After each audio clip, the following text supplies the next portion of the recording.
Hi friends, అందరికీ నమస్కారం. Welcome back to Akhila SJ news.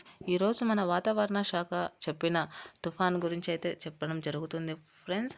మనకు ముఖ్యంగా తుఫానును దక్షిణ అండమాన్లో ఏర్పడిన అల్పపీడనం వల్ల అయితే రావడం జరుగుతుంది. దీని వలన ఆంధ్రప్రదేశ్లో అతి భారీ వర్షాలు అయితే కురవడం జరుగుతుంది. దీని గురించి పూర్తిగా తెలుసుకోవాలనుకుంటే మన ఛానల్ని లైక్ చేయండి, షేర్ చేయండి, కామెంట్ చేయండి. అలాగే మంచి వీడియోస్ కోసం మన ఛానల్ని సబ్స్క్రైబ్ చేయండి. దీని ద్వారా నేను చేసే ప్రతి వీడియో కూడా మీకు ముందుగా చేరడం జరుగుతుంది. అయితే పూర్తి విషయం అయితే చెప్తాను, జాగ్రత్తగా వినండి. మనకు దక్షిణ అండమాన్లో ఏర్పడిన అల్పపీడనం వలన అయితే వర్షాలు ఎక్కువ వస్తున్నాయని వాతావరణ విపత్తుల శాఖ అయితే చెప్పడం జరిగింది. ముఖ్యంగా తిరుపతి, నెల్లూరు, చిత్తూరు జిల్లాల్లో అతి భారీ వర్షాల నుంచి ప్రమాదకరమైన వర్షం వస్తుందని అయితే చెప్పడం జరిగింది. ఇక్కడ గంటకు 55 కిలోమీటర్ల చలిగాలులు, ఎదురుగాలులతో అయితే రావడం జరుగుతుందని చెప్పారు. ఉరుములు మెరుపులతో కూడిన వర్షాలు వస్తాయని చెప్పాడు. అక్కడక్కడ పిడుగులు పడే అవకాశాలు ఉన్నాయని అయితే చెప్పడం జరిగింది.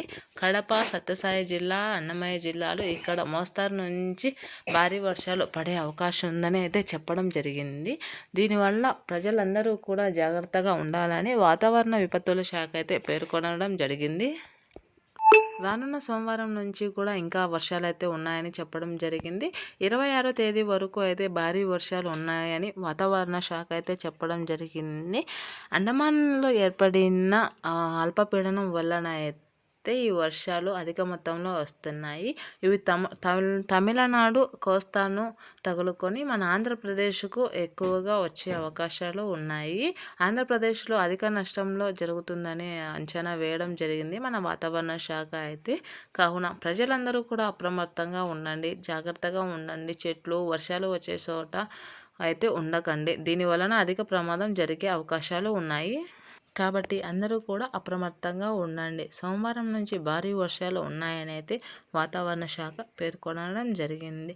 ఈ వీడియో మీకు నచ్చినట్లయితే లైక్ చేయండి, షేర్ చేయండి, కామెంట్ చేయండి. అలాగే మరిన్ని మంచి వీడియోస్ కోసం మన ఛానల్ని సబ్స్క్రైబ్ చేయండి.